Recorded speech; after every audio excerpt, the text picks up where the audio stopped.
പ്രിയപ്പെട്ടവരെ, ഇന്നലെ നമ്മൾ മഞ്ഞളിയച്ചനിലൂടെ കുരിശിലെ ഈശോയുടെ സ്നേഹം അറിഞ്ഞു, അനുഭവിച്ചു.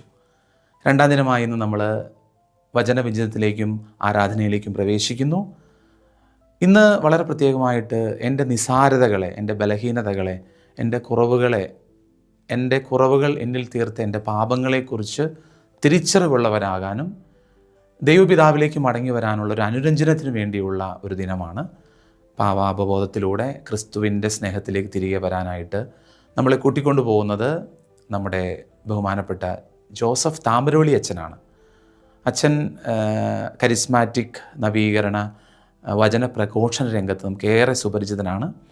അച്ഛൻ എറണാകുളം അങ്കമാലി തിരുവിതാംഗമാണ്. ഇപ്പോൾ സേവനം ചെയ്യുന്നത് തൃപ്പൂണിത്തുറ സെൻറ്റ് മേരീസ് ഫൊറോന പള്ളിയിലാണ്. അച്ഛൻ്റെ വചന പ്രഘോഷണ വിചിന്തനത്തിന് ശേഷം ആരാധനയിലേക്ക് നമ്മൾ പ്രവേശിക്കുന്നു. ആരാധന നമുക്കായിട്ട് നേതൃത്വം നൽകുന്നത് ബഹുമാനപ്പെട്ട ജസ്റ്റിൻ കൈപ്രമ്പാടൻ അച്ഛനാണ്. അച്ഛനും ദൈവവചന പ്രഘോഷണ രംഗത്ത് നമുക്ക് പരിചയമുള്ള മുഖമാണ്. അച്ഛൻ നമുക്ക് വേണ്ടി ആരാധന അർപ്പിക്കുമ്പോൾ അച്ഛൻ ഇപ്പോൾ സേവനം ചെയ്യുന്നത് വിയാനി പ്രസിൻ്റെ മാനേജർ അച്ഛനായിട്ടാണ്. നമുക്ക് ധ്യാനത്തിലേക്കും ആരാധനയിലേക്കും പ്രവേശിക്കാം. ദൈവം നമ്മളുടെ പ്രാർത്ഥനകളെ കേട്ട് നമ്മുടെ മനസ്താപം ഉൾക്കൊണ്ടുകൊണ്ട് അനുരഞ്ജനത്തിലൂടെ ക്രിസ്തു ജീവിതം കുറേ കൂടെ ബലവത്താക്കട്ടെ എന്ന് പ്രാർത്ഥിക്കുന്നു. ദൈവാനുഗ്രഹങ്ങൾ നമുക്ക് യാചിക്കാം.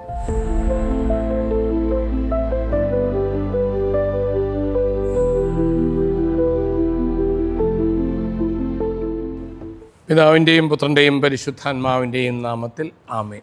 ഈശോ മിശിഹായെ സ്തുതിയായിരിക്കട്ടെ.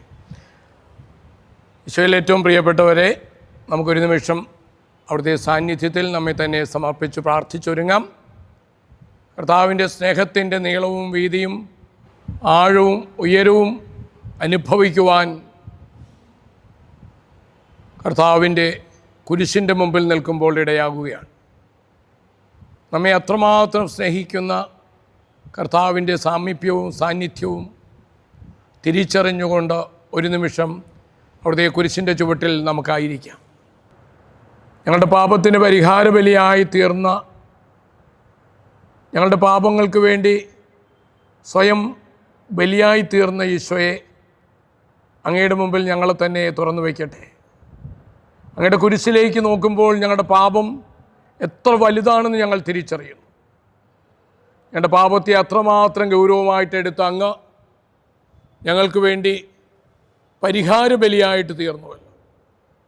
ആ കുരിശിലേക്ക് നോക്കി ഞങ്ങളുടെ പാപങ്ങൾ ഓർത്ത് മനസ്തപിച്ച് ആ പാപങ്ങളെല്ലാം പൂർണ്ണമായി ഉപേക്ഷിച്ച് അങ്ങയോടൊപ്പം പുനരുത്ഥാനത്തിലേക്ക്, ഒരു പുതിയ ജീവിതത്തിലേക്ക് പ്രവേശിക്കുവാൻ ഞങ്ങളെ സഹായിക്കണമേ.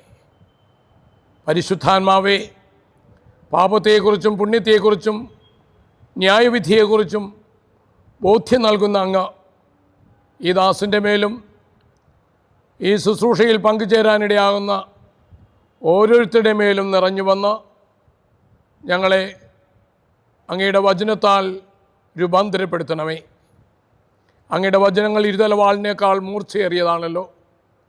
പരിശുദ്ധാത്മാവേ, അങ്ങ് തന്നെ ഞങ്ങളോട് സംസാരിക്കണമേ. വചനത്തിൻ്റെ ശക്തിയാൽ ഞങ്ങളുടെ ജീവിതങ്ങൾ രൂപാന്തരപ്പെടട്ടെ. വചനത്താൽ ഞങ്ങളുടെ ജീവിതങ്ങൾ വിശുദ്ധീകരിക്കപ്പെടട്ടെ. വചനത്താൽ ഞങ്ങൾ പുതുസൃഷ്ടികളായി തീരട്ടെ. പരിശുദ്ധ അമ്മേ, ഈശോയുടെ കുരിശിൻ്റെ ചുവട്ടിൽ ഒപ്പമുണ്ടായിരുന്നവളെ, പാപികളായ ഞങ്ങൾക്ക് വേണ്ടി പാപപരിഹാര ബലിയായിട്ട് തീർന്ന അങ്ങയുടെ ഓമനപുത്രനെ പരിഹാര ബലിയോട് ചേർത്ത് ഞങ്ങൾക്ക് വേണ്ടി പ്രാർത്ഥിക്കണമേ. ഇപ്പോഴും എപ്പോഴും എന്നേക്കും ആമേൻ. ഈശോയിൽ പ്രിയപ്പെട്ട സഹോദരീ സഹോദരന്മാരെ, ഈ ശുശ്രൂഷയിലൂടെ നമ്മുടെ പാപത്തിൻ്റെ ഗൗരവം തിരിച്ചറിഞ്ഞ് പാപ പരിഹാര ബലിയായിട്ട് തീർന്ന കർത്താവിൻ്റെ കുരിശിൻ്റെ ചുവട്ടിൽ നമ്മുടെ ജീവിതം തുറന്നു വെച്ച, പാപവും പാപത്തിൻ്റെ സാഹചര്യങ്ങളും ഉപേക്ഷിച്ച് ഒരു പുതിയ ജീവിതത്തിലേക്ക് വരുവാൻ കർത്താവ് തരുന്ന സ്നേഹത്തിൻ്റെ ആഹ്വാനം സ്വീകരിക്കുവാൻ നമുക്കിടയാകട്ടെ. നമ്മുടെ പാപം ഗൗരവമായിട്ടെടുക്കുന്ന കർത്താവ് നമ്മുടെ പാപത്തെ പരിഹരിക്കുവാൻ വേണ്ടി തന്നെ ബലിയായിട്ട് അർപ്പിച്ചു. ഒരു നല്ല മനുഷ്യന് വേണ്ടി മരിക്കുവാനായിട്ട് ആരെങ്കിലുമൊക്കെ തയ്യാറായെന്നിരിക്കാം. പൗലോസ് അപ്പോസ്തലൻ നമ്മളെ ബോധ്യപ്പെടുത്തി തരുന്നു. എന്നാൽ നാം പാപികളായിരിക്കെ അവിടുന്ന് നമുക്ക് വേണ്ടി മരിച്ചു. പാപം അത്രമാത്രം ദൈവം ഗൗരവമായിട്ട് എടുക്കുന്നത് കൊണ്ടാണ് പാപത്തിന് പരിഹാരമായി തന്നെ അർപ്പിക്കുവാൻ അവിടുന്ന് തയ്യാറാകും. അതുകൊണ്ട് തന്നെ നമ്മുടെ പാപത്തിൻ്റെ ഗൗരവം മനസ്സിലാക്കാൻ ഈശോയുടെ കുരിശിൻ്റെ ചുവട്ടിലിരിക്കും തോറും നമുക്ക് സാധിക്കുകയാണ്. പാപത്തെ വെറുക്കുകയും പാപിയെ സ്നേഹിക്കുകയും ചെയ്യുന്ന കർത്താവ് എന്നിൽ പാപമോചനം ഉണ്ടാകണമെന്ന് തീർച്ചയാക്കിക്കൊണ്ടാണ് എനിക്ക് വേണ്ടി തന്നെ ബലിയായിട്ട് അർപ്പിക്കുന്നത്. അതുകൊണ്ട് കർത്താവിൻ്റെ കുരിശിൻ്റെ ചുവട്ടിലിരിക്കും തോറും, കുരിശിനെ നോക്കും തോറും എൻ്റെ പാപത്തെ വെറുക്കാനും പാപപരിഹാര ബലിയായിട്ട് തീർന്ന കർത്താവ് ഇച്ഛിക്കുന്ന പോലെ ഒരു പുതിയ ജീവിതത്തിലേക്ക് വരുവാനും നമുക്കിടയാകുകയാണ്. വിശുദ്ധ യോഹന്നാൻ ശ്ലീഹ എഴുതിയ 1-ാം ലേഖനം 1-ാം അധ്യായം 4-ാമത്തെ തിരുവചനം നമ്മളെ ഓർമ്മപ്പെടുത്തുന്നു. ഞങ്ങളിത് പ്രഘോഷിക്കുന്നത് ഞങ്ങളുടെ കൂട്ടായ്മയാകട്ടെ പിതാവിനോടും അവിടുത്തെ പുത്രനായ യേശുക്രിസ്തുവിനോടുമാണ്. ഞങ്ങളെഴുതുന്നത് ഞങ്ങളുടെ സന്തോഷം പൂർണ്ണമാകാൻ വേണ്ടിയിട്ടാണ്. തുടർന്ന് അദ്ദേഹം നമ്മളെ ഓർമ്മപ്പെടുത്തുകയാണ്. പ്രത്യേകിച്ചും 8-ാം തിരുവചനത്തിലേക്ക് വരുമ്പോൾ, നമുക്ക് പാപമില്ല എന്ന് നാം പറഞ്ഞാൽ അത് ആത്മവഞ്ചനയാവും.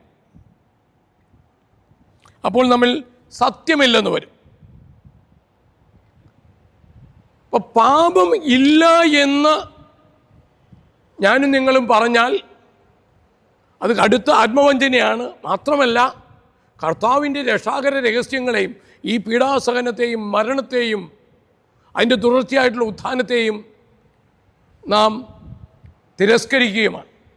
പാപം ഉള്ളതുകൊണ്ടും പാപത്തെ അത്രമാത്രം ദൈവം ഗൗരവമായിട്ട് എടുക്കുന്നത് കൊണ്ടാണ് പാപപരിഹാര ബലിയായി തന്നെ അർപ്പിക്കുവാൻ അവിടുന്ന് തയ്യാറാകുന്നത്. ഈ ഒരു ചിന്തയെ അടിസ്ഥാനപ്പെടുത്തിക്കൊണ്ട് നമുക്ക് കർത്താവിൻ്റെ മുമ്പിൽ ആയിരിക്കാൻ സാധിക്കട്ടെ. അപ്പോൾ പാപമില്ല എന്നല്ല, പാപമുണ്ടാ. പലപ്പോഴും പാപത്തെക്കുറിച്ചുള്ള ബോധം നമുക്കില്ലാതെയായിപ്പോൾ. അതുകൊണ്ട് തന്നെ നമുക്ക് കുമ്പസാരിക്കുവാനും അന്യഞ്ജനത്തിൻ്റെ കൂദാശ സ്വീകരിക്കാനും ഒക്കെ പലപ്പോഴും കഴിയാതെയും പോകുന്നു. പാപം വഴിയായിട്ട് ദൈവബന്ധവും പരസ്പരമുള്ള ബന്ധവും സർവപ്രപഞ്ചവുമായിട്ടുള്ള ബന്ധവും സർവരോടുള്ള ബന്ധവും തകർക്കപ്പെട്ടു എന്നതുകൊണ്ട് തന്നെയാണ് കർത്താവിൻ്റെ കുരിശ് വ്യക്തമാക്കുന്നത് പോലെ ദൈവത്തോടും സഹോദരങ്ങളോടും സർവരോടുമുള്ള അന്യഞ്ജനം സാധ്യമാക്കാൻ കുരിശിൽ അവിടുന്ന് ബലിയായിട്ട് തന്നെ അർപ്പിച്ചു. അതുകൊണ്ട് വീണ്ടും എൻ്റെ ദൈവം എൻ്റെ പാപത്തെ ഗൗരവമായിട്ടെടുക്കുന്നതിൻ്റെ ബോധ്യത്തോടുകൂടി കുരിശിൻ്റെ ചുവട്ടിൽ നിൽക്കുമ്പോൾ അവിടുന്ന് ആഗ്രഹിക്കുന്ന പോലെ എൻ്റെ ജീവിതത്തെ പുനഃക്രമീകരിക്കുവാൻ ദൈവത്തോടും സഹോദരങ്ങളോടും സഭയോടും സർവരോടും അനുരഞ്ജനം സാധ്യമാക്കുവാൻ കർത്താവ് തന്നെ സ്ഥാപിച്ചു തന്ന കുമ്പസാരം എന്ന കൂദാശ ഏറ്റവും നല്ല ഒരുക്കത്തോടെ സ്വീകരിക്കുവാൻ കുരിശിൻ്റെ ചുവട്ടിലിരുന്ന് അനുതപിക്കുന്ന നമുക്ക് അവിടുന്ന് അവസരം തരുകയാണ്. പാപമുണ്ട്, പാപത്തെ ദൈവം ഗൗരവമായിട്ടെടുക്കുന്നു. ഈ പാപം പരിഹരിക്കാൻ പാപമോചനത്തിൻ്റെ കൂദാശ അവിടുന്ന് സ്ഥാപിച്ചു തരികയും ചെയ്തു. യോഹന്നാൻ്റെ സുവിശേഷം 20-ാം അധ്യായം 23-ാം തിരുവചനം, ഈശോ തൻ്റെ ശിഷ്യന്മാർക്ക് ഉത്ഥാനത്തിന് ശേഷം പ്രത്യക്ഷപ്പെടുമ്പോൾ കൃത്യമായിട്ടുള്ള നിയോഗം നൽകുകയാണ്. നിങ്ങൾ പരിശുദ്ധാത്മാവിനെ സ്വീകരിക്കുവിൻ. പരിശുദ്ധാത്മാവിനെ സ്വീകരിക്കുന്ന അവർ ചെയ്യേണ്ട ഏറ്റവും പ്രധാനപ്പെട്ട ദൗത്യം പാപമോചനത്തിൻ്റെ ശുശ്രൂഷയാണ്. അതുകൊണ്ടാണ് അവിടെ നിന്ന് കൃത്യമായിട്ട് അവരോട് പറയുന്നത്, നിങ്ങൾ ആരുടെ പാപങ്ങൾ മോചിക്കുന്നു അത് മോചിക്കപ്പെട്ടിരിക്കും, നിങ്ങൾ ആരുടെ പാപങ്ങൾ ബന്ധിക്കുന്നു അത് ബന്ധിക്കപ്പെട്ടിരിക്കും. അപ്പം പാപം ഗൗരവമായിട്ടെടുക്കുന്ന അവിടെ നിന്ന്, പാപ പരിഹാര ബലിയായിട്ട് തീർന്ന അവിടെ നിന്ന്, പാപമോചനത്തിൻ്റെ ശുശ്രൂഷ തുടരുവാൻ തൻ്റെ ശിഷ്യന്മാർക്ക് നിയോഗം നൽകുകയാണ്. ആ നിയോഗം ഇന്നിൽ എനിക്കും നിങ്ങൾക്കും പാപമോചനം കിട്ടാൻ കാരണമാകുകയാണ്. സഭയ്ക്ക് നൽകിയിരിക്കുന്ന ഏറ്റവും വലിയ ശുശ്രൂഷയാണ് പാപമോചനത്തിൻ്റെ ഈ കൂദാശ പരികർമ്മം ചെയ്യൽ. ഈ ധ്യാന ദിനങ്ങളിൽ നമുക്ക് കർത്താവ് ഒരുക്കി തന്ന പാപമോചനത്തിൻ്റെ കൂദാശ ഏറ്റവും നന്നായിട്ട് സ്വീകരിക്കുവാനായിട്ട് നമ്മളെ തന്നെ സമർപ്പിക്കാൻ സാധിക്കട്ടെ. നല്ല കുമ്പസാരത്തിൻ്റെ കാര്യങ്ങളൊക്കെ നമ്മളെപ്പോഴും ചിന്തിക്കുന്നതാണ്, നമുക്കറിയാവുന്നതാണ്. അതിലേറ്റവും പ്രധാനപ്പെട്ടത് പാപവും ഗൗരവമായിട്ടെടുക്കുന്ന ദൈവം നമ്മളോട് ഓർമ്മപ്പെടുത്തുന്നു, നിന്റെ പാപങ്ങളെല്ലാം ക്രമമായിട്ട് ഓർക്കുക. എല്ലാ പാപങ്ങളും, ഒരു കൊച്ചു പാപം പോലും ഗൗരവതരമാണ്. നിസ്സാരമെന്ന് നമുക്ക് തോന്നിയേക്കാം, അത് നിർണായകമായിട്ട് തീരും. നമ്മളെപ്പോഴും ചിന്തിക്കാറുള്ളത് പോലെ കടലിൻ്റെ മീതെ പോകുന്ന വഞ്ചിയുണ്ട്. ഈ വഞ്ചിയിൽ ഒരു ചെറിയ സുഷിരം വീണാൽ മതി. വെള്ളത്തിൻ്റെ മീതെ ആധിപത്യം പുലർത്തി പോകുന്ന ഈ വള്ളം, ഈ ചെറിയ സുഷിരം ഉത്തരവാദിത്തപ്പെട്ടവർ ശ്രദ്ധിക്കാതെ വന്നാൽ ഈ സുഷിരത്തിലൂടെ വെള്ളം കയറി അവസാനം വള്ളം വെള്ളത്തിലായിപ്പോകും. എത്തേണ്ടടുത്ത് വള്ളം എത്തിയല്ല, വള്ളം വെള്ളത്തിൽ മുങ്ങിപ്പോകാൻ കാരണമായിട്ട് തീരും ഈ ചെറിയ സുഷിരത്തിലൂടെ പ്രവേശിക്കുന്ന വെള്ളം. നിസ്സാരമെന്ന് നമുക്ക് തോന്നിയേക്കാം, നിർണായകമാണിത്. ചെറുതെന്ന് തോന്നിയേക്കാം, അത് നിർണായകമാണ്. എൻ്റെ കാലിൻ്റെ വിരലിൽ ഒരു മുറിവുണ്ടായി, ഒരു പാമ്പ് കടിച്ചെന്ന് വിചാരിക്കുക. നിസ്സാരമാകാം, കാലിൻ്റെ വിരലിലല്ലേ, ആഫ്റ്റർ ഓൾ എന്ത് സംഭവിക്കാനാണ്? പക്ഷെ ആ വിരൽ തുമ്പത്ത് കടിച്ച ആ പാമ്പ് നൽകിയ വിഷം അത് ശരീരത്തെ ആകമാനം കൊല്ലും. നിസ്സാരമെന്ന് തോന്നുന്നതൊക്കെ നിർണായകമാണെന്ന് തിരിച്ചറിഞ്ഞുകൊണ്ടാണ് എൻ്റെ പാപങ്ങൾ ഓരോന്നും ഞാൻ ഗൗരവമായിട്ട് ഓർക്കാനിടയാകും. നമ്മൾ സാധാരണ കുമ്പസാരിക്കാൻ പോകുമ്പോൾ സ്ഥിരമായി നമ്മുടെ ഈ കുറച്ച് പാപത്തിൻ്റെ ലിസ്റ്റുണ്ട്. നുണ പറഞ്ഞു, ചീത്ത പറഞ്ഞു, പ്രാർത്ഥന ഭക്തിയാട്ടിയില്ലായിരുന്നു, മാതാപിതാക്കന്മാർ പറഞ്ഞ് അനുസരിക്കായിരുന്നു, 4-5 പാപങ്ങളുടെ ലിസ്റ്റ്. അത് സ്ഥിരം ചിലപ്പോൾ പാറ്റേണായിട്ട് ആവർത്തിച്ചു പോകും. കർത്താവ് നമ്മളെ ഓർമ്മപ്പെടുത്തുന്നു, നമുക്ക് പാപങ്ങൾ എല്ലാം ക്രമമായിട്ട് ഓർക്കണം. ചെറുതും വലുതുമായ പാപങ്ങൾ കർത്താവിൻ്റെ അരികിലിരിക്കുമ്പോഴാണ്, നമ്മുടെ പാപത്തെ ഗൗരവമായിട്ടെടുക്കുന്ന കർത്താവിൻ്റെ മുഖത്ത് നോക്കുമ്പോഴാണ് നമ്മുടെ പാപത്തിൻ്റെ ആഴങ്ങൾ തിരിച്ചറിയുന്നത്. പാപങ്ങളെക്കുറിച്ച് ക്രമമായിട്ട് ഓർക്കുമ്പോൾ, ആ പാപങ്ങളെക്കുറിച്ച് പൂർണ്ണമായി പശ്ചാത്തപിക്കുമ്പോൾ, ആ പാപങ്ങളെല്ലാം ഏറ്റുപറഞ്ഞ് കുമ്പസാരിച്ച് ഇനി മേലിലത് ചെയ്യുകയില്ല എന്നുള്ള ദൃഢമായ പ്രതിജ്ഞയോടെ കർത്താവിൻ്റെ പുരോഹിതൻ കർത്താവിൻ്റെ നാമത്തിൽ, സഭയുടെ നാമത്തിൽ നൽകുന്ന പാപമോചനം സ്വീകരിച്ചു കഴിയുമ്പോൾ ഇതാ നാം സ്വതന്ത്രരായിത്തീരുകയാണ്. പാപം ചെയ്യുന്നവൻ പാപത്തിൻ്റെ അടിമയാണെങ്കിൽ കുമ്പസാരത്തിലൂടെ, നല്ല കുമ്പസാരത്തിലൂടെ പാപമോചനം കിട്ടി ദൈവമകളുടെ സ്വാതന്ത്ര്യത്തോടെ നമുക്ക് ജീവിക്കാനായിട്ട് ഇടയാവുകയാണ്. നമുക്കതുകൊണ്ട് തന്നെ ഇന്നത്തെ ദിവസം കർത്താവിൻ്റെ അരികിലിരുന്ന് പാപങ്ങളെല്ലാം ക്രമമായിട്ട് ഓർക്കാൻ നമ്മളെ ഏറ്റവും അധികം സഹായിക്കുന്ന ദൈവത്തിൻ്റെ കൽപ്പനകൾ ഓരോന്നും ധ്യാനിക്കാൻ കഴിയട്ടെ. തിരുസഭയുടെ പ്രമാണങ്ങൾ ഓരോന്നും ധ്യാനിക്കാൻ കഴിയട്ടെ. കർത്താവിൻ്റെ വചനങ്ങളുടെ മുമ്പിൽ നമുക്കിരിക്കാൻ കഴിയട്ടെ. സഭയുടെ പ്രബോധനങ്ങളുടെ മുമ്പിൽ നമുക്കിരിക്കാൻ കഴിയട്ടെ. കർത്താവിൻ്റെ മനസ്സും നമ്മുടെ മനസ്സും തമ്മിലുള്ള അന്തരം തിരിച്ചറിയാൻ കഴിയട്ടെ. നമ്മളെപ്പോഴും ഉപയോഗിക്കുന്ന പദപ്രയോഗമുണ്ട്. ഈശോ തന്നെ തൻ്റെ മിഷൻ ആരംഭിക്കുമ്പോഴോ തൻ്റെ ദൗത്യം ആരംഭിക്കുമ്പോഴോ സുവിശേഷകൻ ഓർമ്മപ്പെടുത്തുന്ന പോലെ മാനസാന്തരപ്പെടാൻ. ഞാൻ ഇടയ്ക്ക് ഓർക്കാറുണ്ട്, മാനസാന്തരം, എൻ്റെ മനസ്സും ദൈവത്തിൻ്റെ മനസ്സും തമ്മിൽ അന്തരമില്ലാതെ ഒന്നായിത്തീരുന്നൊരവസ്ഥ. ഈശോയുടെ മനസ്സനുസരിച്ച് ഓരോന്നും കാണാൻ കഴിയലാണല്ലോ സത്യത്തിൽ മാനസാന്തരത്തിൽ സംഭവിക്കുന്നത്. എൻ്റെ മനസ്സും ക്രിസ്തുവിൻ്റെ മനസ്സും ഒന്നായിത്തീരുമ്പോൾ എൻ്റെ കണ്ണുകൾ കർത്താവിൻ്റെ കണ്ണുകളായി തീരുകയാണ്. അപ്പോൾ കർത്താവിൻ്റെ കണ്ണിന് യോജിക്കാത്തതായിട്ട് എന്നിൽ എന്തൊക്കെ ഉണ്ടായിട്ടുണ്ടോ, കർത്താവ് കാണുന്ന പോലെ കാണാൻ പറ്റാതിരിക്കല്, കർത്താവ് കാണാൻ കൊതിക്കുന്ന പോലെ കാണാൻ പറ്റാതിരിക്കൽ, എൻ്റെ കൺമുമ്പിൽ വരുന്ന ഓരോരുത്തരെയും കർത്താവിനെ കണ്ടുകൊണ്ട് കാണേണ്ടതാണ്. അത് ഞാനായിരുന്നു എന്ന് ഈശോ വ്യക്തമാക്കുന്നു. പ്രത്യേകിച്ച് മത്തായിയുടെ സുവിശേഷം 25-ാം അധ്യായത്തിൽ അന്ത്യവിധിയെക്കുറിച്ച് പ്രതിപാദിക്കുമ്പോൾ അവിടുന്ന് വെളിവാക്കി തരുന്നുണ്ട്, ഞാൻ രോഗിയായിരുന്നു. അപ്പം എൻ്റെ കണ്ണുകളോ ഈ രോഗിയിൽ ഈശോയെ കാണാൻ പറ്റുന്നുണ്ട്. ഈശോയെ കണ്ടുകൊണ്ട് ഈ രോഗിയെ പരിചരിക്കാൻ പറ്റുന്നുണ്ട്. ഈ വിശക്കുന്നവരിൽ എനിക്ക് ഈശോയെ കാണാൻ പറ്റുന്നുണ്ട്. ഈ ദാഹിക്കുന്നവരിൽ എനിക്ക് ഈശോയെ കാണാൻ പറ്റുന്നു. ഈ പരദേശിയിൽ എനിക്ക് ഈശോയെ കാണാൻ പറ്റുന്നുണ്ട്. ഈ കാരാഗ്രഹവാസിയിൽ ഈശോയെ കാണാൻ കഴിയുന്നുണ്ട്. എൻ്റെ കണ്ണുകൾ ഈശോയുടെ കണ്ണുകളാണ്. എൻ്റെ കണ്ണിന് കർത്താവ് ആഗ്രഹിക്കുന്ന തരത്തിലുള്ള വ്യക്തതയും കൃത്യതയുമുണ്ട്. ഞാൻ മനുഷ്യരെ മരത്തെ പോലെ കാണുകയാണ്. അവനെ സൂക്ഷിച്ചു നോക്കിയപ്പോൾ അവർ എല്ലാം വ്യക്തമായി കണ്ടു. അന്ധനായവൻ ഈശോയെ സൂക്ഷിച്ചു നോക്കി. മരത്തെ പോലെ മനുഷ്യനെ കണ്ടവൻ ഈശോയെ സൂക്ഷിച്ചു നോക്കി. അവനെല്ലാം വ്യക്തമായി കണ്ടു. അങ്ങനെയെങ്കിൽ ഈശോയെ നോക്കി, ഈശോയുടെ കുരിശിലേക്ക് നോക്കി, ഈശോയുടെ സ്നേഹത്തിൻ്റെ നീളവും ആഴവും ഉയരവും ഒക്കെ അനുഭവിച്ച ഈശോയെ നോക്കി നോക്കി എൻ്റെ കണ്ണുകൾ ഏറ്റവും ശുദ്ധമാകുകയാണ്. ഈ കണ്ണുകളിൽ നിന്ന് നിർഗളിക്കുന്നത് യേശുവിൻ്റെ നോട്ടമാണ്. എൻ്റെ കണ്ണ് മാറി ഈശോയുടെ കണ്ണ് എനിക്ക് കിട്ടുന്നു. അപ്പോൾ യേശുവിൻ്റെ കണ്ണിന് യോജിക്കാത്തതായിട്ട് എന്നിൽ എന്തൊക്കെ ഉണ്ടായിട്ടുണ്ടോ അതെല്ലാം എൻ്റെ കണ്ണു വഴിയായിട്ടുണ്ടായ പാപങ്ങളല്ലേ. കാണേണ്ട രീതിയിൽ കാണാൻ കഴിയാത്തത് പാപമാണ്. കാണാൻ പാടില്ലാത്തത് കണ്ടത് പാപമാണ്. കാണേണ്ടത് കണ്ടിട്ടും കാണാത്ത പോലെ കടന്നു പോകുന്നതും പാപമാണ്. നല്ല സമറിയാക്കാരൻ്റെ ഉപമയിൽ ആ പുരോഹിതൻ്റെയും ലേവായിൻ്റെയും പാപം എന്താ? സത്യത്തിൽ വീണ് കിടക്കുന്നവനെ കണ്ടിട്ട് കാണാത്ത പോലെ കടന്നുപോയതല്ലേ അവരുടെ പാപാവസ്ഥ. ധനവാന്റെ ലാസറിൻ്റെ ഉപമയിൽ ഈ ധനവാന്റെ പാപം എന്താണ്?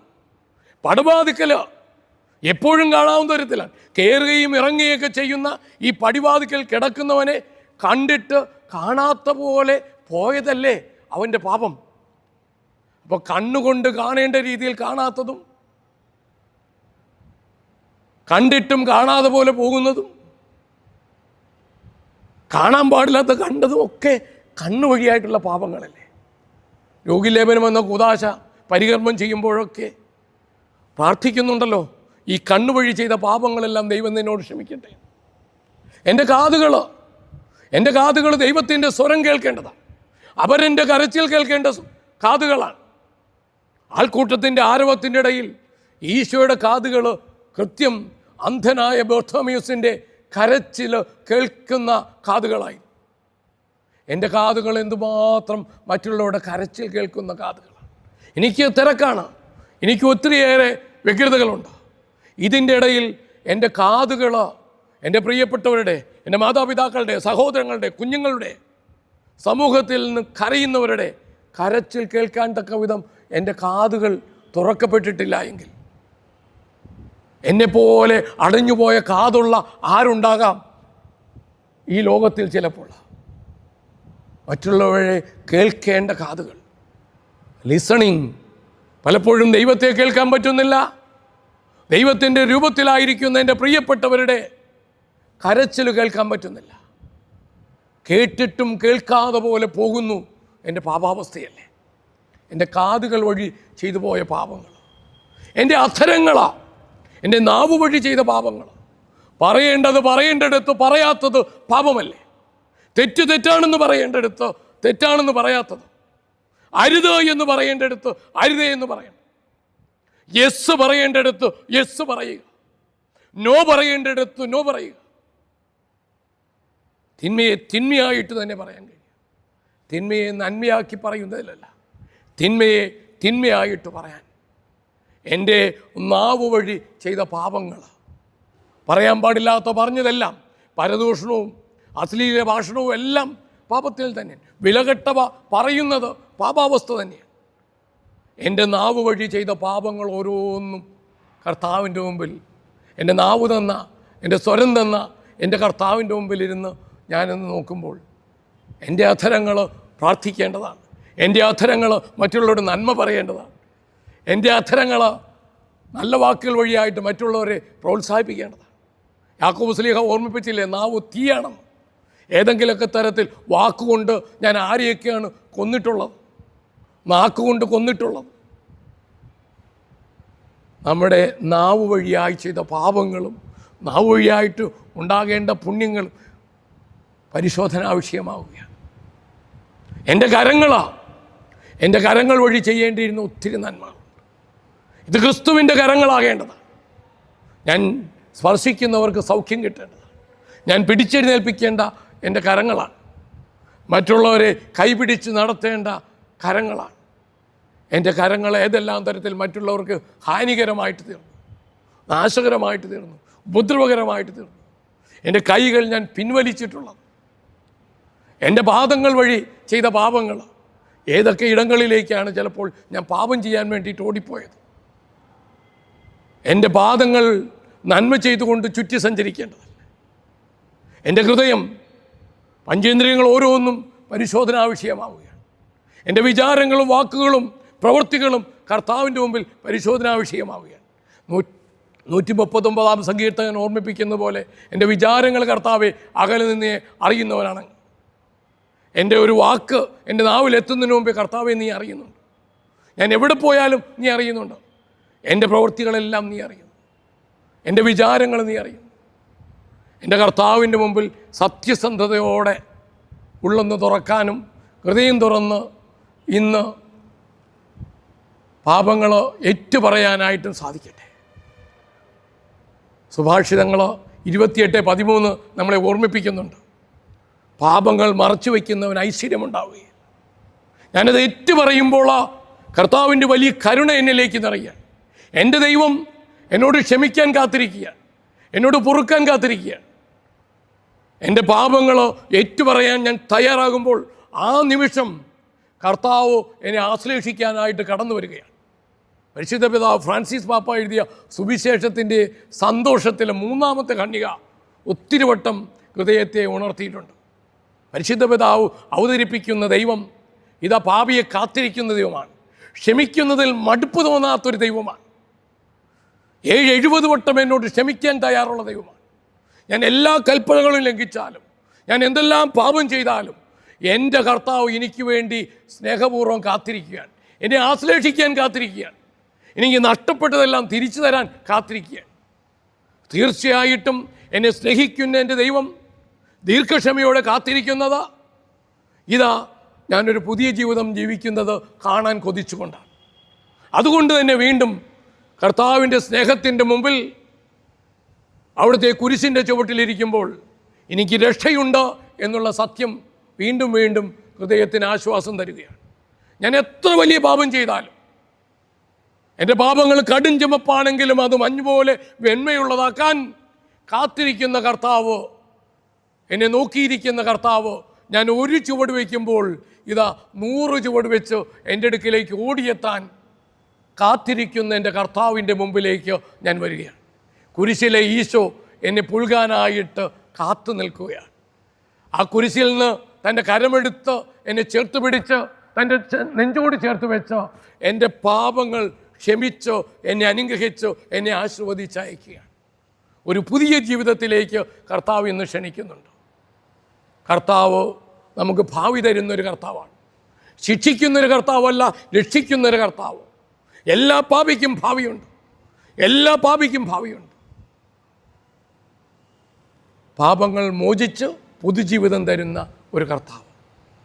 ചീഞ്ഞു നാറിയ അവസ്ഥയിൽ നിന്ന് ലാസറിനെ ഉയർപ്പിച്ച കർത്താവ് ഇന്നും എൻ്റെ ഉള്ളിൻ്റെ ഉള്ള ലാസറിൻ്റെ കബറിടം പോലെ എത്രമാത്രം ചീഞ്ഞു നാറിയതാണെങ്കിൽ ആ കല്ലൊന്ന് ഉരുട്ടി മാറ്റാൻ എന്നോട് ആവശ്യപ്പെടുമ്പോൾ എൻ്റെ ഉള്ളു തുറക്കാൻ എനിക്ക് വല്ലാത്ത വിമിഷ്ടം തോന്നുന്നുണ്ട്. കാരണം എനിക്കറിയാം എൻ്റെ ഉള്ള് ഒത്തിരി ദുർഗന്ധമുള്ളതാണ്. ഈ ഗുഹയുടെ കല്ലൊന്ന് മാറ്റി, എൻ്റെ മുഖം മൂടിയൊന്ന് മാറ്റി എൻ്റെ കർത്താവിൻ്റെ അടുക്കലേക്ക് എന്നെ ഒന്ന് തുറന്നാൽ ചീഞ്ഞു നാറിയ ലാസറിനെ ഉയർപ്പിച്ച കർത്താവ് എന്നെ ഉയർപ്പിച്ച് എനിക്കൊരു പുതിയ ജീവിതം നൽകും. പിടിക്കപ്പെട്ട പാപിനിയെ കർത്താവ് ഒന്ന് പറഞ്ഞ് ആശ്വസിപ്പിച്ചാൽ വിട്ടത്, മേലിൽ പാപം ചെയ്യരുത്. നമുക്കറിയാം, വ്യഭിചാരത്തിൽ പിടിക്കപ്പെട്ടവളെന്ന് പറയപ്പെടുന്നവളെയാണ് പിന്നീട് അപ്പസ്തോലന്മാരുടെ അപ്പസ്തോലയായിട്ട് വിശേഷിപ്പിക്കുന്നത്. വ്യഭിചാരത്തിൽ പിടിക്കപ്പെട്ടവളുടെ മുമ്പിൽ നിൽക്കുമ്പോൾ കർത്താവ് വീണ്ടും എന്നെയും നിങ്ങളെയും ഓർമ്മപ്പെടുത്തുന്നുണ്ട്, പിടിക്കപ്പെടാത്ത എൻ്റെ പാപങ്ങൾ ഓർക്കാൻ. പിടിക്കപ്പെടാത്ത പാപിയാണ് ഞാൻ. ഓരോരുത്തരെയും പിടിക്കുമ്പോൾ, ഓരോരുത്തരെയും പിടിച്ചതിൻ്റെ വാർത്തകൾ വരുമ്പോൾ ഞാൻ അതിലും വലിയ പാപിയാണ്. ഞാൻ പിടിക്കപ്പെട്ടിട്ടില്ല എന്നേ ഉള്ളൂ. എൻ്റെ പാപങ്ങളോർത്ത് ആത്മാർത്ഥമായി അനുതപിക്കാൻ അവൻ്റെയും അവളുടെയും പിടിക്കപ്പെടുന്ന അനുഭവങ്ങൾ എൻ്റെ മുമ്പിൽ എൻ്റെ ഈശോ വെച്ച് തരുകയാണ്. എൻ്റെ പാപങ്ങളോർത്ത് ആത്മാർത്ഥമായി അനുതപിക്കാനുള്ള ആഹ്വാനമാണ് അവനും അവളും പിടിക്കപ്പെടുമ്പോൾ എൻ്റെ കർത്താവ് എനിക്ക് തരുന്നു.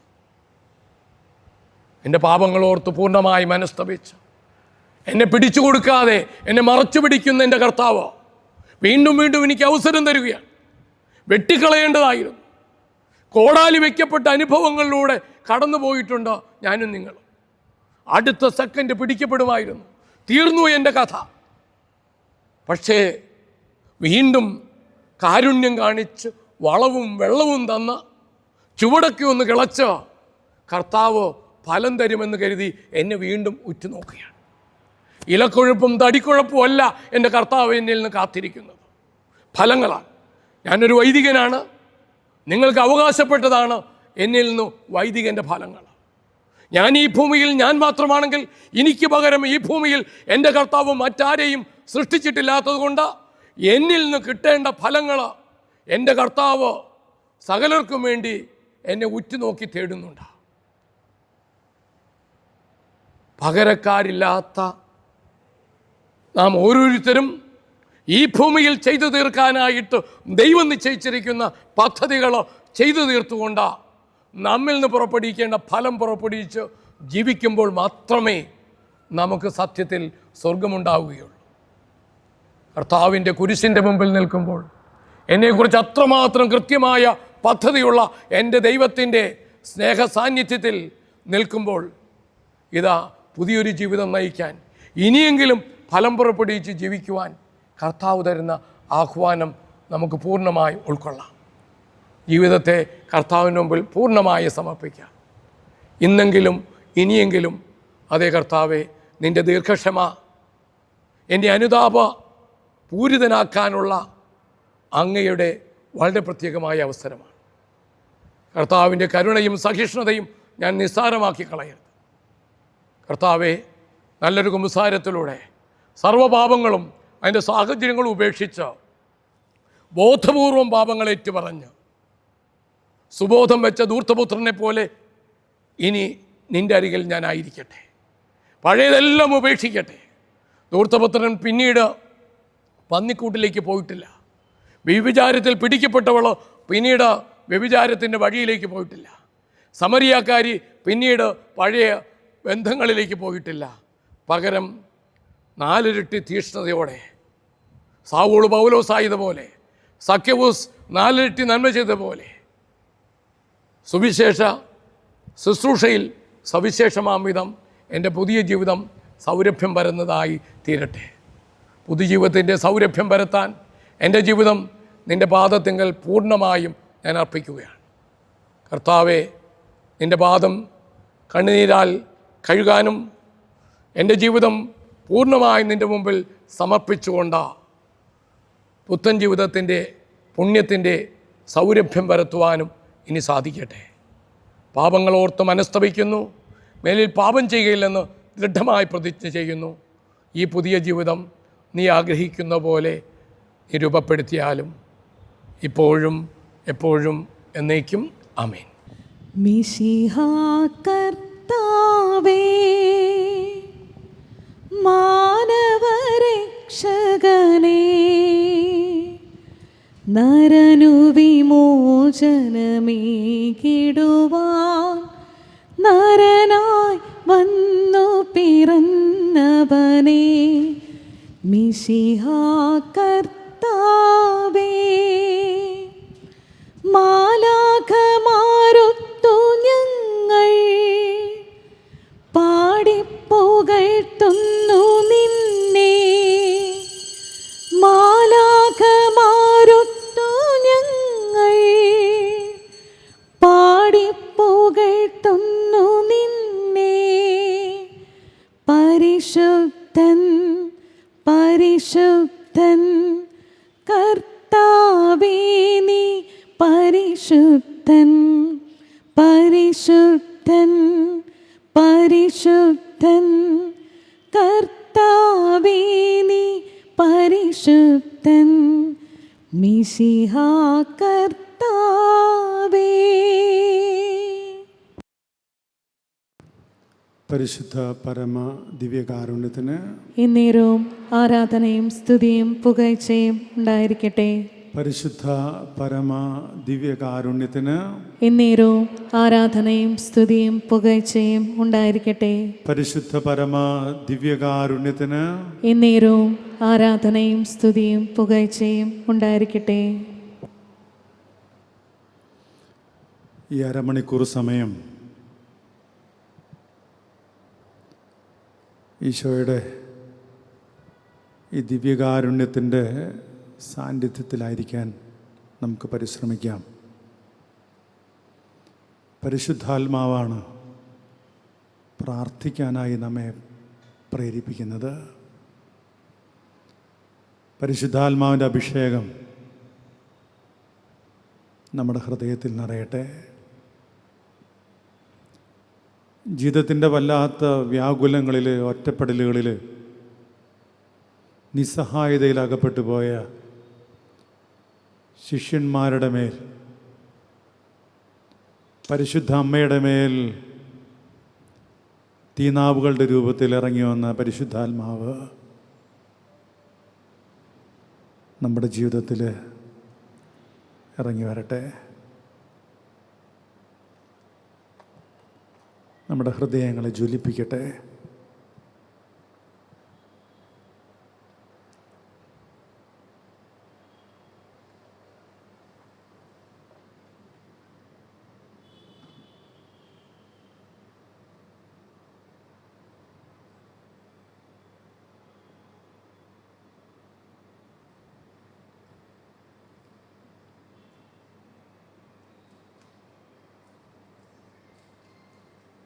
ഈ നോമ്പ് നമ്മെ ഈശോയോട്, അവൻ്റെ പീഡാനുഭവങ്ങളോട് കുറച്ചുകൂടി ചേർത്ത് നിർത്തുന്നുണ്ട്. ഈ ദിവ്യകാരുണ്യ ഈശോ മുറിയപ്പെട്ട അപ്പമായി നമ്മുടെ മുന്നിൽ എഴുന്നള്ളിയിരിക്കുമ്പോൾ ഗാഗുൽത്താമലയിൽ മരക്കുരിശിൽ ചിതറിത്തെറിച്ച ഈശോയുടെ തിരുശരീരമാണ് നമ്മുടെ മുന്നിലുള്ളതെന്ന് നമുക്ക് തിരിച്ചറിയാം. അവൻ രണ്ട് കരവും വിരിച്ചു വെച്ച് നമ്മളെ വിളിക്കുന്നുണ്ട്, നമ്മളെ കാത്തിരിക്കുന്നുണ്ട്.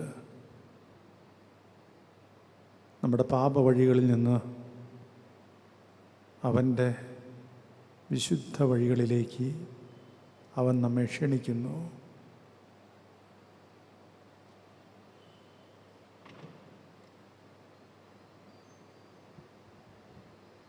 നമുക്ക് ശാന്തമായിട്ടിരിക്കാം.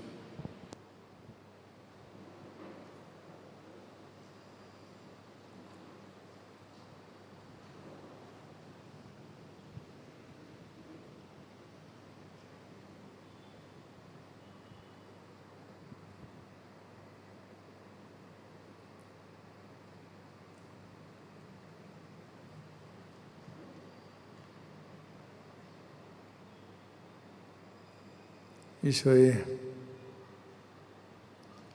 നീ ഞങ്ങളുടെ ഹൃദയവയലുകളിൽ വിത്തുകൾ വിതയ്ക്കുന്നുണ്ട്. പലപ്പോഴും ഞങ്ങൾ അശ്രദ്ധ കൊണ്ട് ഞങ്ങളുടെ വയലിൽ വീണ വിത്തുകളെ കാക്കയ്ക്കും പൂച്ചയ്ക്കും കൊടുക്കുന്നു.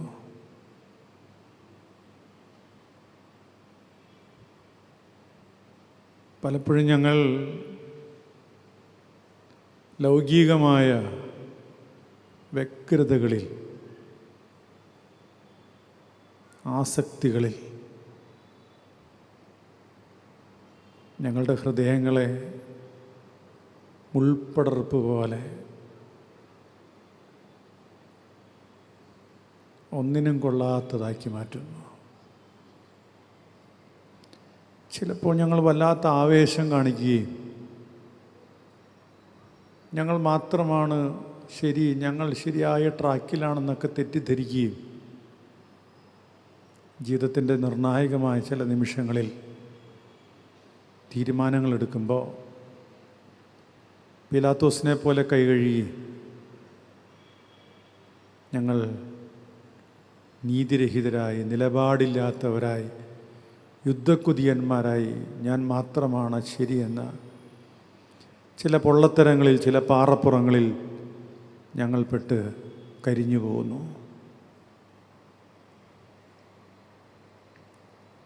ഈശോയെ, ഞങ്ങളുടെ ഹൃദയങ്ങളെ നല്ല നിലമാക്കി ഉഴുതുമറയ്ക്കണമേ. നിൻ്റെ മഴ പെയ്യുന്നുണ്ട്. നിൻ്റെ ഈ മഴയിൽ ഞങ്ങളുടെ ജീവിതങ്ങൾ നനയുന്നു. ഒന്നുഴുതുമറിച്ചാൽ ഫലം കിട്ടും. 30 മേനിയും 60 മേനിയും 100 മേനിയും ഫലം. ഉഴുതുമറിക്കാൻ ഞങ്ങളുടെ ജീവിത സാഹചര്യങ്ങൾ തന്നെയാണ്. അതിനെപ്പറ്റിയുള്ള ധ്യാനമാണ് ഞങ്ങൾക്ക് ആവശ്യം.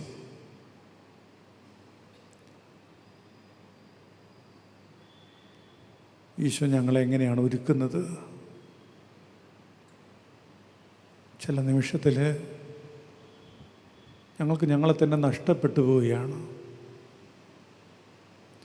ദിക്കറിയാത്ത ആടിനെ പോലെ ഞങ്ങൾ എവിടേക്കോ നടന്നു പോകുന്നു. എവിടേക്കോ നടന്നു പോകുന്നു. ഞങ്ങൾക്ക് തന്നെ അറിയില്ല, ലക്ഷ്യമില്ല. സ്വർഗരാജ്യത്തിലേക്ക് ആണ് പോകേണ്ടതെന്ന് മനസ്സിലാകാതെ ലക്ഷ്യം നഷ്ടപ്പെട്ട കുഞ്ഞാടിനെ പോലെ ഞങ്ങൾ ഏതൊക്കെയോ വഞ്ചിയിൽ കയറുന്നു. അങ്ങനെയാണ് ഞങ്ങളുടെ വഞ്ചിയിൽ കൊടുങ്കാറ്റുണ്ടാകുന്നത്.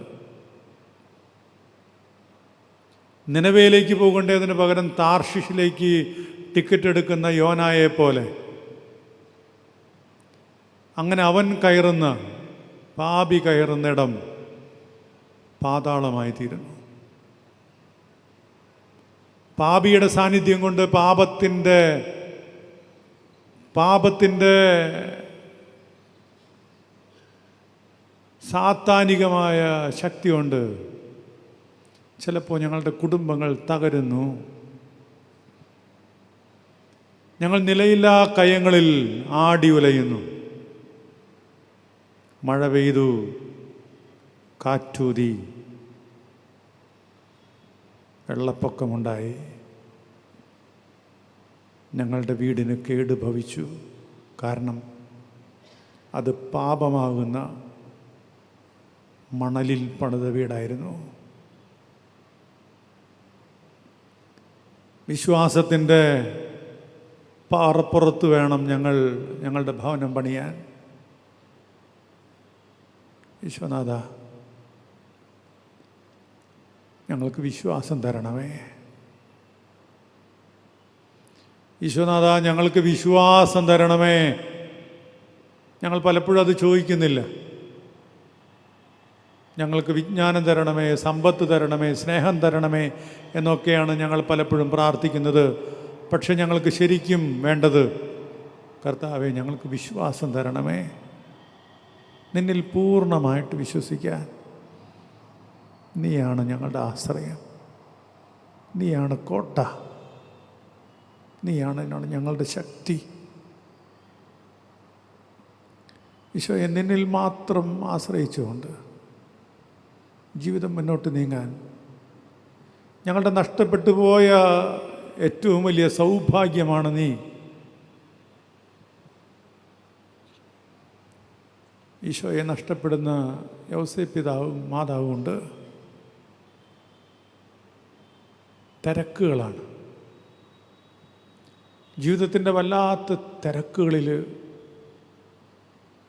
ഈശോയുടെ കാര്യം ഞങ്ങൾ മാറ്റിവെക്കും, പ്രാർത്ഥന മാറ്റിവെക്കും, വിശുദ്ധ കുർബാന മാറ്റിവെക്കും.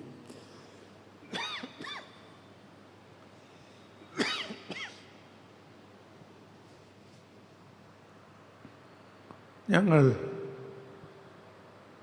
ഈശോയെ നിന്നെ മാറ്റിവെക്കുകയാണ്.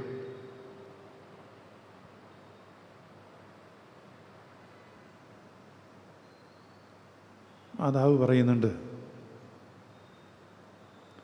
നിൻ്റെ പിതാവും ഞാനും ഉത്കണ്ഠയോടെ നിന്നെ അന്വേഷിക്കുകയായിരുന്നു. ഉത്കണ്ഠയോടെ ഈശോയെ അന്വേഷിച്ചാൽ നമ്മൾ കണ്ടെത്തും. കാരണം അവൻ നമ്മുടെ കൂടെ ഉണ്ടായിരുന്നല്ലോ. ആദ്യ കുർബാന സ്വീകരിച്ചപ്പോൾ, ആദ്യമായി കുമ്പസാരിച്ചപ്പോൾ, മാമോദീസായുടെ വിശുദ്ധിയുടെ വെള്ളവസ്ത്രം നമ്മുടെ മേൽ വീണപ്പോൾ നമ്മൾ എന്തുമാത്രം നിർമ്മലരായിരുന്നു.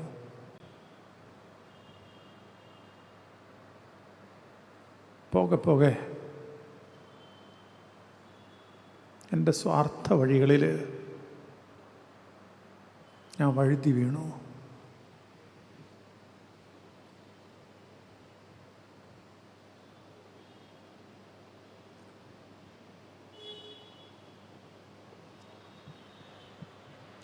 വഴുവഴുക്കുന്ന ലോകമാണ്.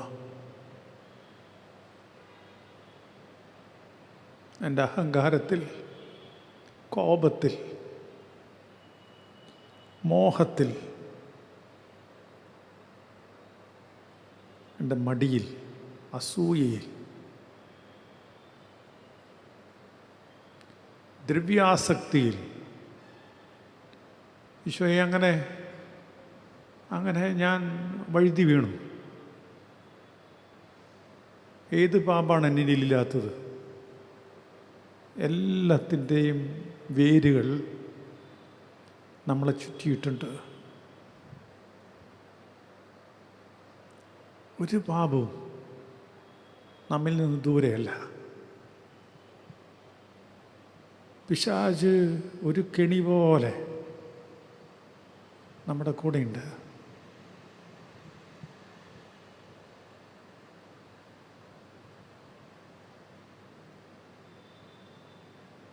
ആ പിശാചിനെ പുകച്ച് പുറത്ത് ചാടിക്കാൻ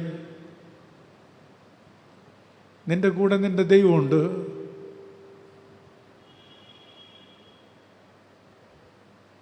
ഈശോയെ, നീ ഞങ്ങളുടെ കൂടെ തന്നെയുണ്ട്. അതുകൊണ്ടാണല്ലോ ഞങ്ങൾക്ക് സുബോധമുണ്ടാകുന്നത്.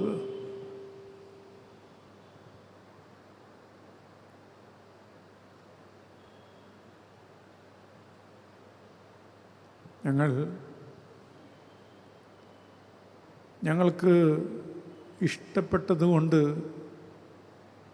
ഓരോരോ ഇടങ്ങളിലേക്ക് യാത്ര പോവുകയാണ്. ഓരോരോ സ്ഥലങ്ങളിൽ ഞങ്ങൾ സെറ്റിലാവുകയാണ്. പക്ഷെ അവിടെ വെച്ച് പട്ടിണി വരും, നാട്ടിൽ ക്ഷാമമുണ്ടാകും. അതൊരു പക്ഷേ സ്നേഹത്തിൻ്റെ ക്ഷാമമായിരിക്കും, സൗഹൃദങ്ങളുടെ ക്ഷാമമായിരിക്കും.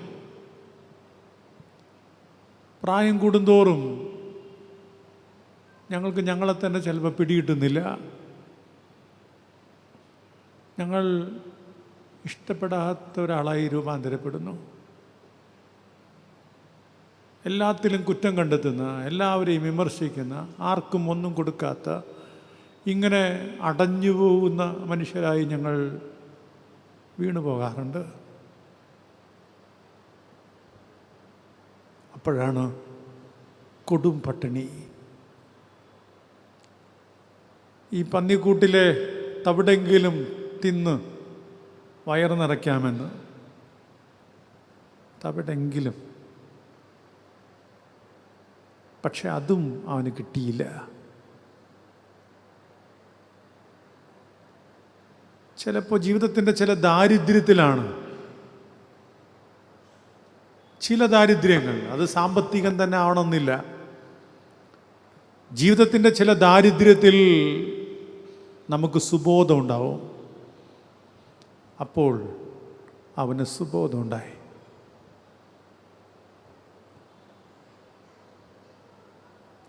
ജീവിതത്തിൻ്റെ ചില കഷ്ടപ്പാടുകളിൽ നമ്മൾ അവനെ കണ്ടെത്തും. നമ്മുടെ വീഞ്ഞ് തീർന്നു പോകുമ്പോൾ അവിടെയാണ് അത്ഭുതം ഉണ്ടാകുന്നത്.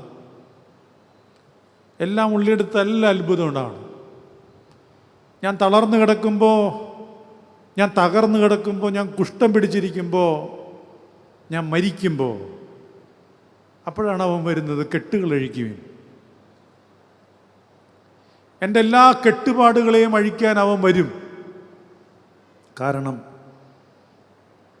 അവൻ എനിക്ക് വേണ്ടി കാത്തിരിക്കുന്നു.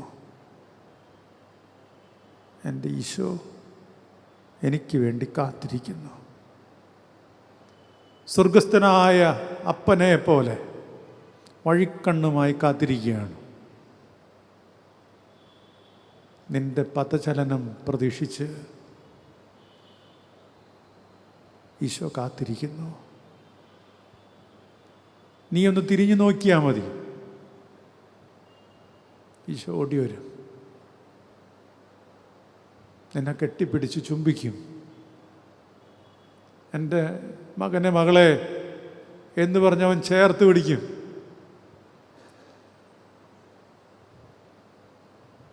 എന്തൊരു ആനന്ദമാണത്,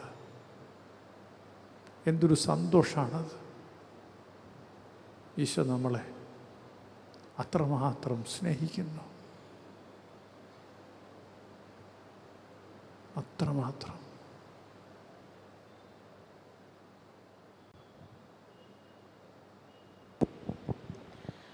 ആത്മാവാം ദൈവമേ വരണേ, എൻ്റെ ഉള്ളിൽ വസിക്കാൻ വരണേ. ആത്മാവാം ദൈവമേ വരണേ, എൻ്റെ ഉള്ളിൽ വസിക്കാൻ വരണേ. ദാഹിച്ചു നിന്നെ ഞാൻ തേടുന്നു, സ്വർഗം തുറന്നിറങ്ങി നീ വരണേ. ദാഹിച്ചു നിന്നെ ഞാൻ തേടുന്നു, സ്വർഗം തുറന്നിറങ്ങി നീ വരണേ. ആത്മാവാം ദൈവമേ വരണേ, എൻ്റെ ഉള്ളിൽ വസിക്കാൻ വരണേ. ആത്മാവാം ദൈവമേ വരണേ, എൻ്റെ ഉള്ളിൽ വസിക്കാൻ വരണേ. തിരുരക്തത്താൽ അഭിഷേകം ചെയ്യണേ, അഗ്നിയാൽ പരിശുദ്ധി നൽകണേ. തിരുരക്തത്താൽ അഭിഷേകം ചെയ്യണേ, അഗ്നിയാൽ പരിശുദ്ധി നൽകണേ. ആത്മാവാം ദൈവമേ വരണേ, എൻ്റെ ഉള്ളിൽ വസിക്കാൻ വരണേ. ആത്മാവാം ദൈവമേ വരണേ, എൻ്റെ ഉള്ളിൽ വസിക്കാൻ വരണേ. പരിശുദ്ധാത്മാവ് വരും. ആ പരിശുദ്ധാത്മാവ് നമ്മളെ നയിക്കും മാനസാന്തരത്തിലേക്ക്. നമ്മുടെ ഉള്ളിൽ പാപബോധം തരും, പശ്ചാത്താപം തരും, പരിശുദ്ധാത്മാവ് നമ്മളെ നമ്മുടെ വഴികളിൽ തിരിച്ചു നടത്തും. എനിക്ക് പണ്ടുണ്ടായിരുന്ന സ്നേഹം എന്നോടിപ്പോൾ ഇല്ല എന്ന ദൈവത്തിൻ്റെ പരാതി നിൻ്റെ ചെവികളിൽ കേൾക്കും. നീ ചൂടോ തണുപ്പോ ഇല്ലാത്ത മന്നോഷ്ണനാകരുത് എന്ന്, നീ സ്നേഹമുള്ള ദൈവത്തിൻ്റെ മകനാകണമെന്ന്,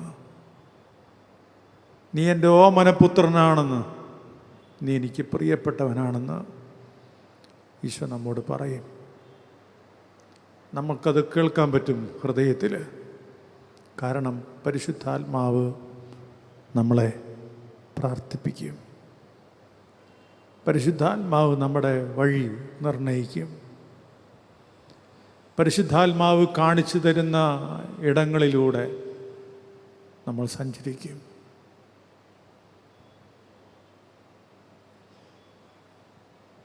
നമുക്ക് മുട്ടുകൂത്താം.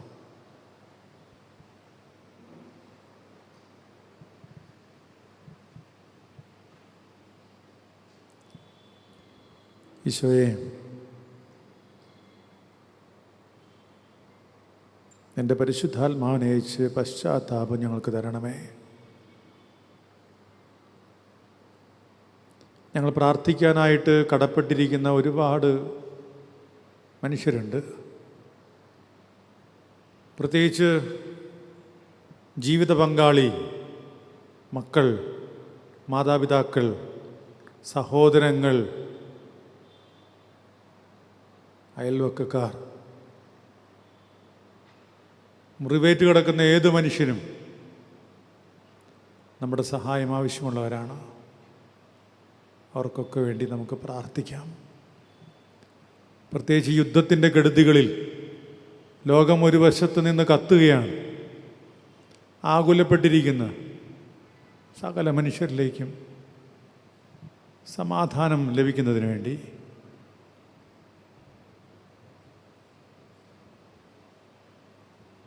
നമുക്ക് പ്രാർത്ഥിക്കാം. ഭരണാധികാരികൾ കൈകഴുകുന്നവരായി മാറാതെ നീതിയുടെ പാതയിൽ സാഹോദര്യത്തിൻ്റെ വഴികളിലൂടെ, ചർച്ചകളിലൂടെ ലോകത്ത് സമാധാനം ഉണ്ടാകുന്നതിന് വേണ്ടി പ്രാർത്ഥിക്കാം.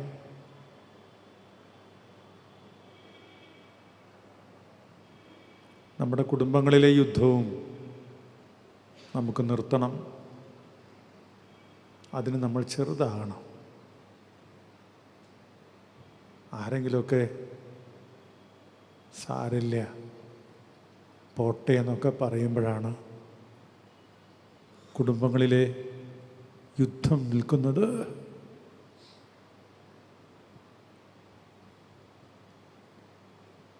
നമ്മുടെ വീടുകളിലെ, നമ്മുടെ സമൂഹത്തിലെയൊക്കെ യുദ്ധങ്ങൾ നിൽക്കുന്നത് ആരെങ്കിലുമൊക്കെ ചെറുതാകാൻ തയ്യാറാകുമ്പോഴാണ്. ചെറുതാകാം.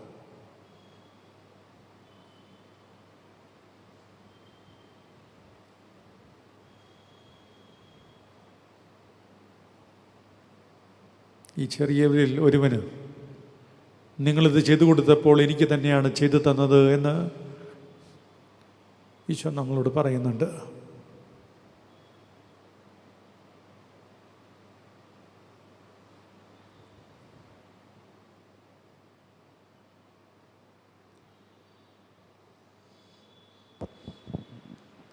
നീ എൻ്റെ സംഗീതവും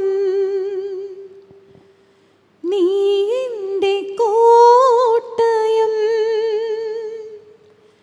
നീ എൻ്റെ പ്രാണനാഥൻ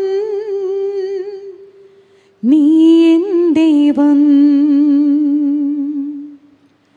നീ എൻ്റെ സംഗീതവും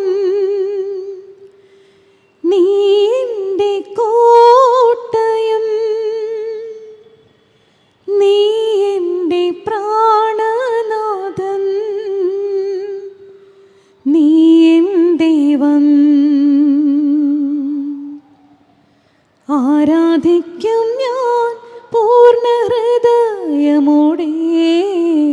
വാഴ്ത്തിടും നിൻമുഖം ജീവകാലമെല്ലാം സേവിച്ചിടും ഞാൻ സർവവുമായി അടിയനിതാ അടിയനിതാ ദേവാ അടിയനിതാ ദേവാ അടിയനിതാ ദേവാ അടിയനിതാ. ഈശോയുടെ ആശീർവാദം സ്വീകരിക്കാനായിട്ട് നമുക്കൊരുങ്ങാം. നമ്മളിതാ ആ വലിയ സ്നേഹത്തിൻ്റെ മുന്നിൽ തൊഴുകൈകളോടെ നിൽക്കുകയാണ്.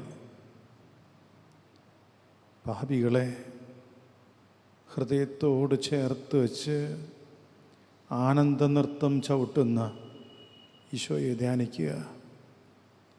കാണാതെ പോയ നാണയം കിട്ടുമ്പോൾ സ്വർഗത്തിൽ ഉണ്ടാകുന്ന വലിയ സന്തോഷം, മാലാഖമാരുടെ കീർത്തനങ്ങൾ കേൾക്കുക. മകനെ വീണ്ടെടുക്കുമ്പോൾ ഒരപ്പൻ്റെ ഹൃദയം തുളുമ്പുന്നത് കാണുക. സ്വർഗത്തിലെ അപ്പൻ നമ്മളെ ആശീർവദിക്കുകയാണ്. തിരിച്ചു വന്ന മക്കളെ അത്രമാത്രം സ്നേഹത്തോടെ ദൈവം ഹൃദയത്തിൽ സൂക്ഷിക്കുന്നു.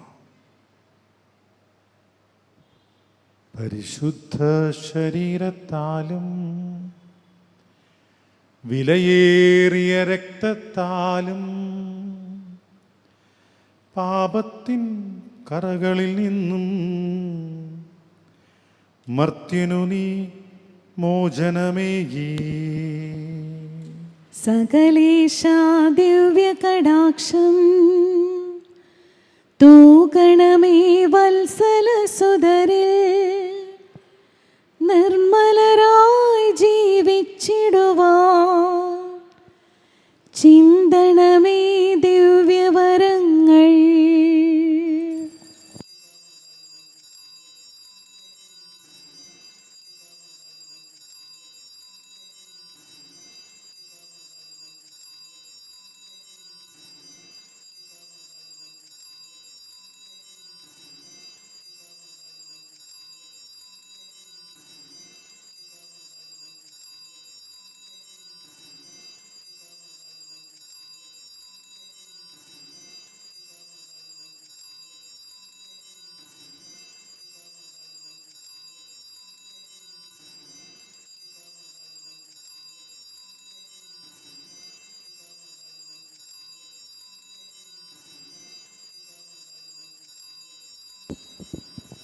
ദൈവത്തെ വാഴ്ത്തിടുവിൻ, ദൈവനാമം വാഴ്ത്തിടുവിൻ.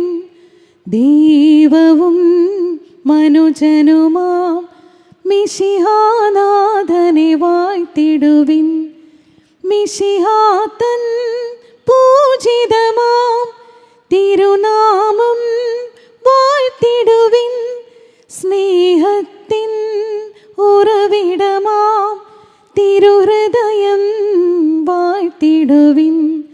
പീഠത്തിൽ വാണരുളും മിശിഹായെ വാഴ്ത്തിടുവിൻ.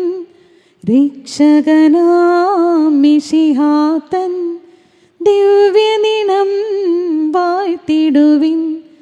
വരനിരയാലൊളി വിതറും ദൈവാത്മാവിനെ വാഴ്ത്തിടുവിൻ. ദൈവത്തിൻ മാതാവാം കന്യാമേരിയെ വാഴ്ത്തിടുവിൻ. മറിയത്തിൻ നിർമ്മലമാം ഉത്ഭവം വാഴ്ത്തിടുവിൻ. സ്വർഗാരോപിത മാതാവിൻ തിരുനാമം വാഴ്ത്തിടുവിൻ. നിർമ്മലയാം കന്യകതൻ വല്ലഭനെ വാഴ്ത്തിടുവിൻ. സിദ്ധരിലും ദൂതരിലും ദൈവത്തെ വാഴ്ത്തിടുവിൻ, ദൈവത്തെ വാഴ്ത്തിടുവിൻ, ദൈവനാമം വാഴ്ത്തിടുവിൻ, ദൈവവും മനുജനുമാ മിശിഹാനാഥനെ വാഴ്ത്തിടുവിൻ. പരിശുദ്ധ പരമ ദിവ്യകാരുണ്യത്തിന് ഇന്നേരവും ആരാധനയും സ്തുതിയും പുകഴ്ചയും ഉണ്ടായിരിക്കട്ടെ. പരിശുദ്ധ പരമ ദിവ്യകാരുണ്യത്തിന് ഇന്നേരവും ആരാധനയും സ്തുതിയും പുകഴ്ചയും ഉണ്ടായിരിക്കട്ടെ. പരിശുദ്ധ പരമ ദിവ്യകാരുണ്യത്തിന് ഇന്നേരവും ആരാധനയും സ്തുതിയും പുകഴ്ചയും ഉണ്ടായിരിക്കട്ടെ. ഈശംശയ്ക്കും സ്തുതിയായിരിക്കട്ടെ. ഇപ്പോൾ സ്തുതിയായിരിക്കട്ടെ. നല്ല ദിവസം.